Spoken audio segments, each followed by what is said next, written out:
Hi, everybody. Welcome to Pi Podcast, the hidden figures of Python podcast series. The purpose of the Pi Podcast is to highlight the voices from underrepresented group members of the Python community. We follow the PSF's code of conduct to help our interactions and to keep Python a positive, successful, and growing community. You can check out pypodcast.live/conduct for more information. So let's begin. My name is Marietta. I live in Vancouver, Canada. I'm involved in the Python open source community in a lot of ways. I'm one of the Python core developers. I also do public speaking. I've been attending lots of conferences to share my experiences with Python and with contributing to open source projects. Currently, as self-employed, I do software consulting. Maybe I'll pass it to Chuck.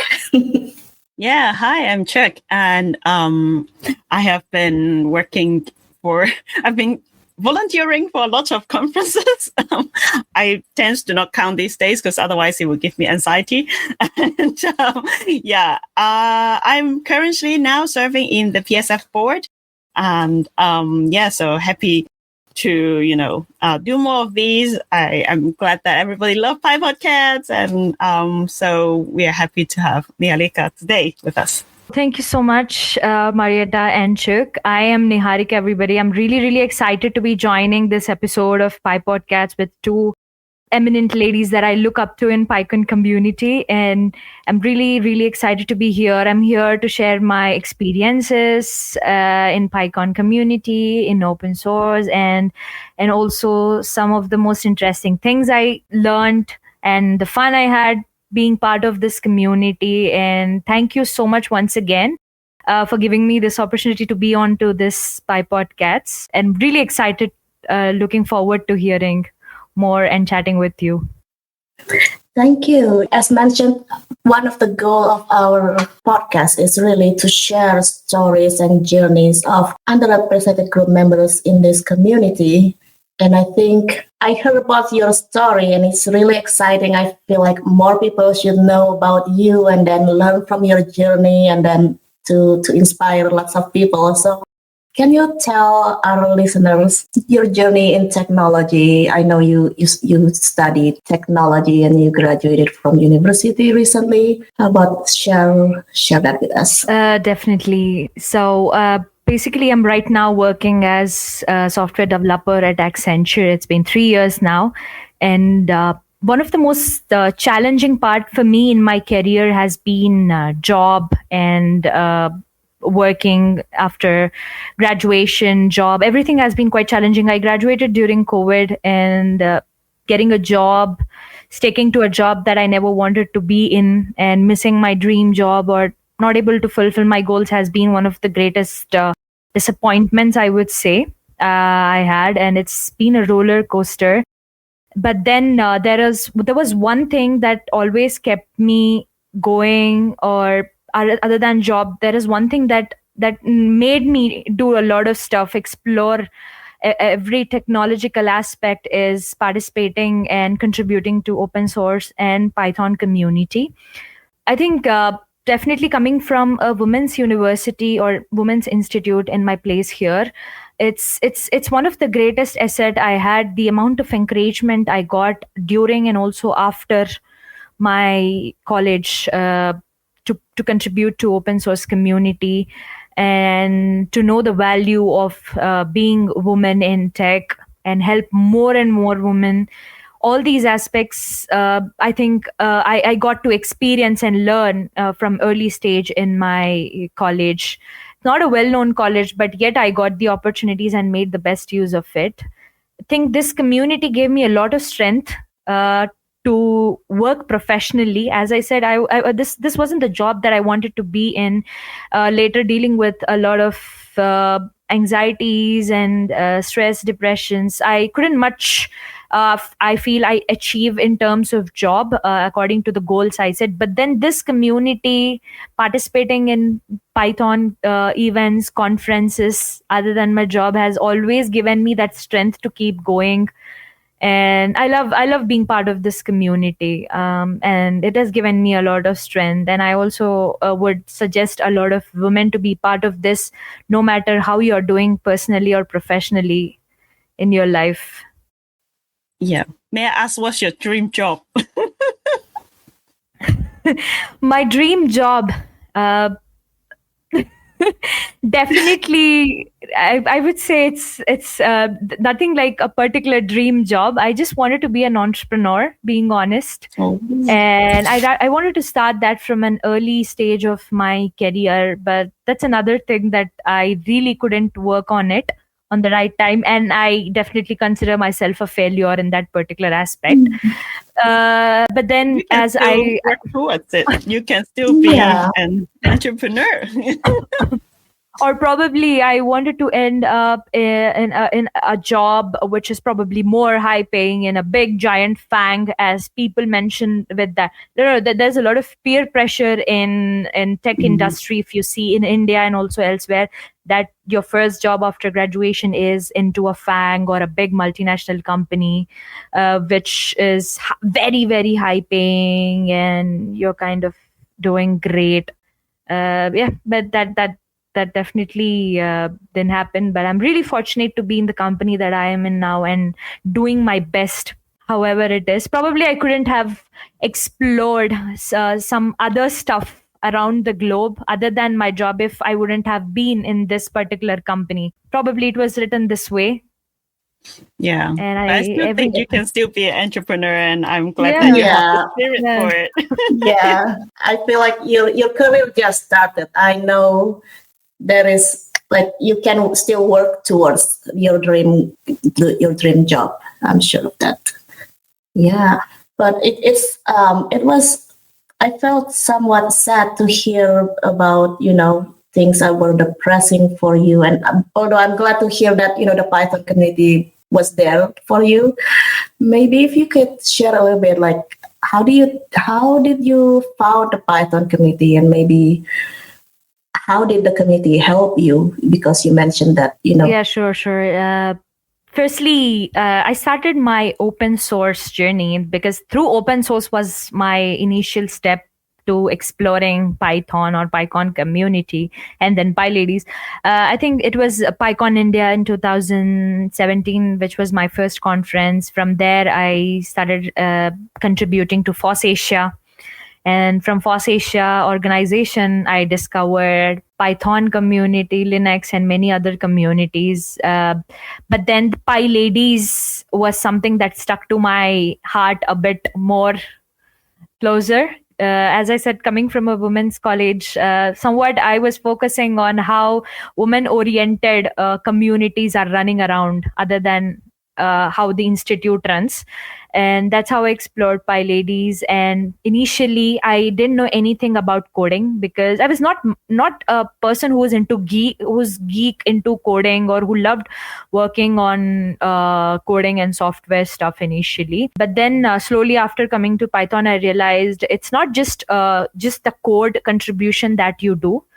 It's more to it. You do through documentation. There are many unsung stories, I would say, background work that goes on in community service. You volunteer, you organize a meetup, and you host even booth, which encourages women to more volunteer or start another communities, which empower women. So in this way, I think PyCon has helped me. And since then, there's never going back. I kept contributing, I kept participating, volunteering. Even it is a tiny job like being a moderator or anything online, offline. I've always given my best. I tried to participate because it's the people of Python community who give you that warmth, and and mainly the women in Python communities who say it's okay if you're unable to work well or if you're not professionally well, be part of this community. You can develop a lot and get opportunities through this. And and in that way I just kept doing my best. And now whenever I'm sad, I'm not happy working professionally with my job or any stress I have, it's always the women in this community that I reach out to and say, I'm just stuck. I don't know how to work on this. And probably I'm not happy with my pay. Anything related to anything, it is, they say, don't worry. These are the opportunities. And they keep sharing a lot of opportunities that I can explore. Yeah, in that way, it just kept going on. So Yeah. Python meetups and conferences are my save. I think they are my savior. Yeah. Yeah. They save me from whatever I go through in my personal and monotonous life. Yeah. I'm really glad to hear that, and I feel so relatable. I think I faced what you faced too, like feeling unhappy at work, and then it's the same as you, like finding people like Chuck, like Georgie, talking to them who also understand what the challenges we face as women in tech, is really helpful. So I'm really glad that you found your community. I'm interested to learn more. I know you said you did contribute to FOSS Asia, and I know you're also contributing to Google Summer of Code. Can you talk more about what did you do during Google Summer of Code? I didn't actually do my GSOC, but then I Oh, was trying for that. Yeah, I didn't do GSOC. I couldn't make it to Google Summer of Code. That was, I think, my first failure, for which I was actually trying a lot. But then my community work, or however, participating just as an attendee in FOSS Asia, and also working on small little here and there code commit pull requests on new projects that FOSS Asia was coming up with. I'm more interested in hardware. So here and there Arduino corrections and stuff Oh. was how I started doing my contribution to FOSS Asia. And definitely writing the proposal to GSOC was what taught me, even though I didn't get into, but making that particular proposal that I worked on for GSOC taught me how to even do documentation. That was the first step that taught me to do documentation. That is how I learned. That's another part that I didn't make it to. But then this is how I understood that, oh, so you even elaborate and write about code, not just coding, but you write about it. I think I don't see this as a failure. I think it's still a successful because you still learn something valuable out of it. You learn how Learning to write experience. proposals. Yeah. And now you're contributing. So Yeah. like, it doesn't matter how you get there, but now you're here. So I think being able to write good proposals, like selling your ideas to people, that's a skill that you can learn, and it's a good experience to know about how to do that. So I think that's still a successful story. But how about the hardware? What kind of hardware do you do, or what? I don't know the terminology. Like, do you make, or what do you work with hardware? Definitely. When it comes to hardware, I think it's somewhat directly related to the branch or the domain that I come from. I'm an electrical engineer. And right from day one, more than working on like building a software, I was more interested in building hardware, which actually shows you a prototype and gives you a satisfaction that you are at least working. That's what I believe. Like building a small, what do I say? A kind of Google Lens, or a kind of a prototype of eyewear for blind people to see and understand things, or probably building some medtech projects which are for heart ECG detections, like basic stuff that I started with. And then from there working on Raspberry Pi, and that's how I explored Python, how amazing it goes with Raspberry Pi. Yeah. Is there a project you want to highlight or showcase here that you use Raspberry Pi that you want to tell our audience about? Showcasing is like, I think I have to search my showcase or my to actually show the project. One thing that came to your mind, something that you love so much. Show it here. The one thing that you're proud of. Definitely, there is one project that I think I am definitely proud of is Until then, I was like normally working on building some small code related hardware prototypes and different hackathons, like a small processor for running LED light and stuff. But then came an opportunity in my final year project where I worked with the prestigious institute here, Indian Institute of Technology, which we call IIT. I had a final year project which was a power system, electrical energy that I work with from a Raspberry Pi system. So it was like an energy monitoring system in my whole campus, where we Wow. were coding and we were linking a Raspberry Pi with the electrical meters or the substation meters that we have in our campus energy buildings. We connected that to a Raspberry Pi prototype, which helped in monitoring the power fluctuations or power cuts in a particular Wow. building in my college. And we were monitoring, and we even made web app for it, so that web app. So in this way, how much energy a particular building in my campus is consuming, and how can that Raspberry Pi help in controlling or monitoring it. That is what Mhm. monitoring campus energy monitoring system is about. So in this way, That's cool. it was a Is huge that is that Yeah, something that's we can really see cool. online? Do you still have the website? online Is it still website. running? No? Yeah, do you have the I- website? Maybe you can send it to us and we will put it yeah, in the. sure. Yeah. You can actually explore that. I'm totally like a kid regarding hardware. I can only do something like playing with LED lights and that's it, like, I don't do anything that like useful. That's really cool. Yeah. I mean, I have a Raspberry Pi and I'm still figuring out what else can I do with it. So it's interesting to hear what other people are doing. I'd like to learn more. You mentioned that you went to women only school. Can you tell us what it's like? So I come from this institute called as BVRIT. It was a new institute, a new institute in my city. I think I was the fourth batch who actually joined the college. It was that new. But then I saw how amazing the university was right from its start. Like there was the first batch itself had a GSOC intern. And Wow. she was quite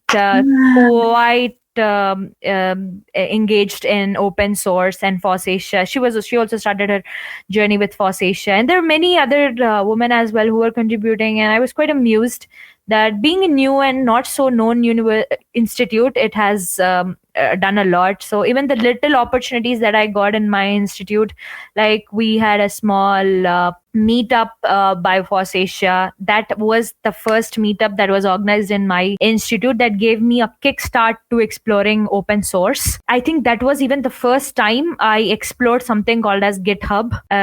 Edit, commit, pull request, everything about open source documentation, how important it is, more than core contribution, and how can you explore open source projects through documentation. And all these steps, slowly, I think I was over enthusiastic, or an extrovert you can say, who was who was ready to do anything, any opportunity that I get in terms of exploring tech or even non-tech. I was ready, and I think that enthusiasm in one way was good.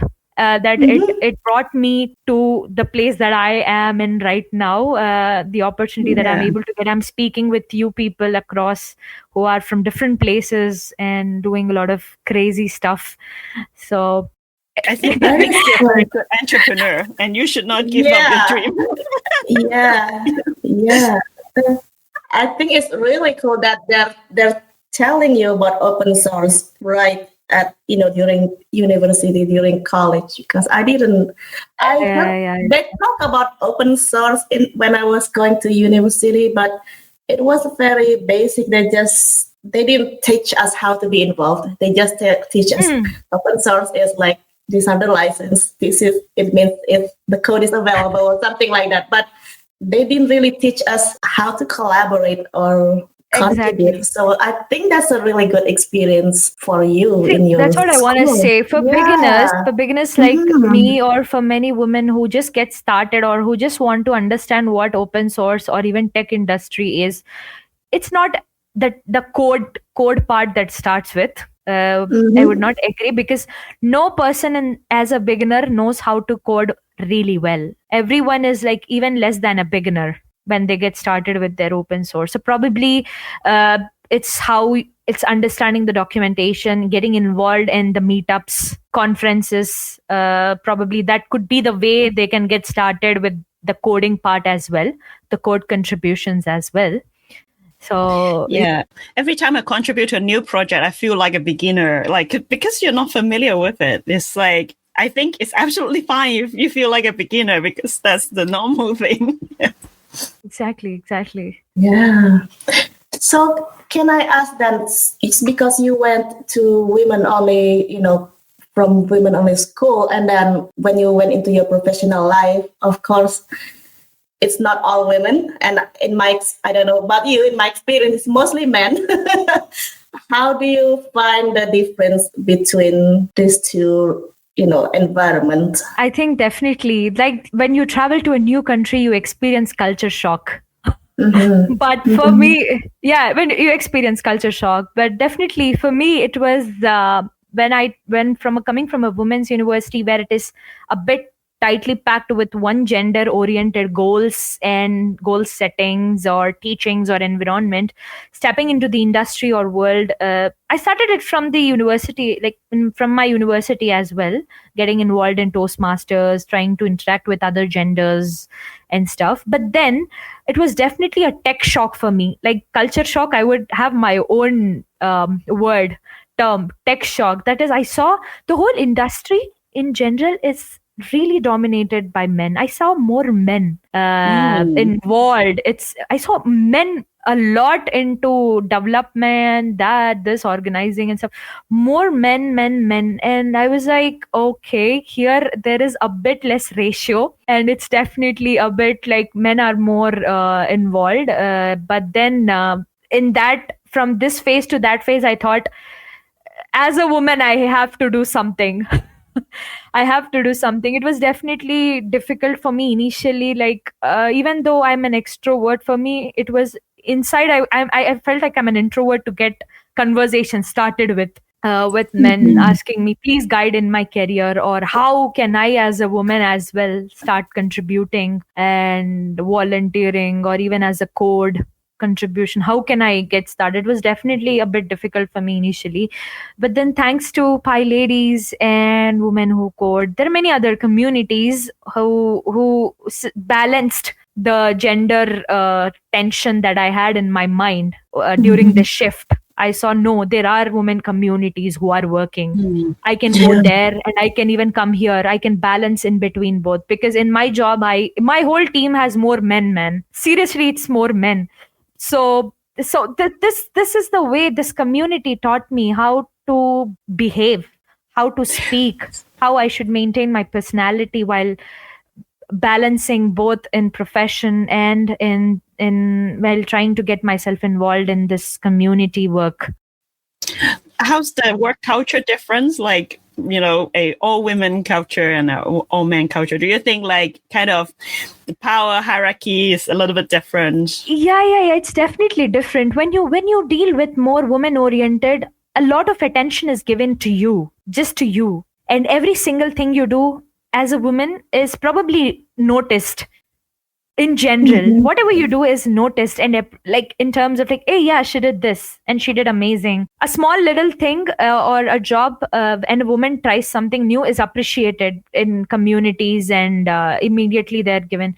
When it comes to corporate, I think there is a lot of competition, because you have to handle another gender as well, even in terms of work or setting or achieving your goals or getting that appreciation from your manager. Definitely there is competition that gives you a lot of pressure, unknowingly a lot of pressure, and you feel depressed and stressed out to make yourself more visible in job. For me, while dealing that stress, immediately my gateway is probably just come to any meetup. Immediately I keep searching, is there any meetup? Open source detoxing. Any open source meetup which is encouraging women as well, any woman oriented. I'm like, yes, this is there, I'm going in. So maybe there's like part of it is the gender thing. Maybe part of it is because, corporate and community are different. Yeah. Definitely. If you don't mind sharing, and if you can say no, like was there specific, I don't know if you ever noticed maybe discrimination or something, if you're comfortable sharing. Yeah, sure. I think it's this is something openly to be discussed, because only when you discuss, people get to know and feel, yeah, I'm not alone who is going through this. I think definitely, in my job or in my professional life, I often get to hear that women take a lot of leave. They are not that dedicated setting their goals or completing their work on time. You take a lot of leaves. This is something that I get to hear. They go on a lot. They take a lot of vacation, or they take a lot of leaves, need their me time. I think this is there, and also they're like, no problem if you can't work more. This man can handle working long hours. There are a lot of other stuff as well. You can't handle this pressure. You don't have much patience. This is generally a woman or a gender trait. This is a lot, and you become easily emotional, which I am. There are a lot of women who are very sensitive or emotional. They cannot take any criteria, or they cannot take any suggestion or point.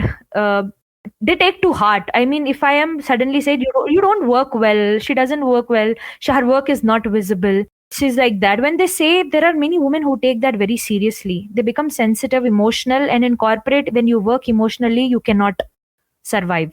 Yeah, I think men also will be like, hurt by those comments. They're just like very hard for men, and they it's are not true. straightforward. Like, It's to me though, it's annoying that they say women like in general, right? I think and I feel that's the pressure that you mentioned earlier. Like when you were only like one of the few in the team, you have this pressure to make sure that they don't categorize you as the whole women. Like it feels like you're representing for the whole group when you're just yourself, right? It's not just women. I mean, even men go through this. I'm not just speaking, that's just focusing on women, but then there are few emotional traits that women have that they easily get affected with more than men. So probably that becomes a reason. And I hear this, and then I see, other than corporate, there are few communities, including Python or even some other non-tech communities, where they're appreciating you irrespective of your gender, your race, whatever your mental disabilities are. I see a lot of people from different genders coming in, happily interacting with me, and they are like, dude, you're awesome. When they keep saying this, I'm like, no, it's not difficult. There are other people as well who are different, but they are strong and doing well. So yeah, I think women are more open to talk about their emotions. So like we always talk about like now the mental health care for men, kind of encourage men to also share their emotion, that kind of thing. So yeah, I think generally like, a good working environment is very important for everybody's mental health. Yeah, definitely. But I'm so glad to hear that your exit is to find the Python community, the open source community. Definitely. Safe space that we have here. Exactly. And there is one aspect I think I would really like to highlight, and I don't know if this is definitely to highlight, but then I saw this being practiced in this as part of this Pi podcasts, and also as part of Python community, is that in my personal life, my younger brother, I have brother, and my brother is a special child. He's autistic. He is mentally challenged, and that environment, and me trying to do well so that I can even help my brother, has emotionally or mentally always been in my mind since my childhood. And then and it's like, I always thought that people with mental disabilities probably cannot do anything, or I don't know, how can I help them? Are there any communities that are helping? And then I came to Python community, and this was very, not just Python, I know other communities are working, but this is what I observed being in Python communities, that how well people with disabilities or mental disabilities, physical disabilities are doing wonders. I saw interview of Jessica Tegner, right? Mhm. Jessica Tegner, who was Yes. who was also a pure hidden gem in Yes. the community. I saw being visually challenging, how amazing she's doing. I could never imagine someone doing like that, even being a normal person.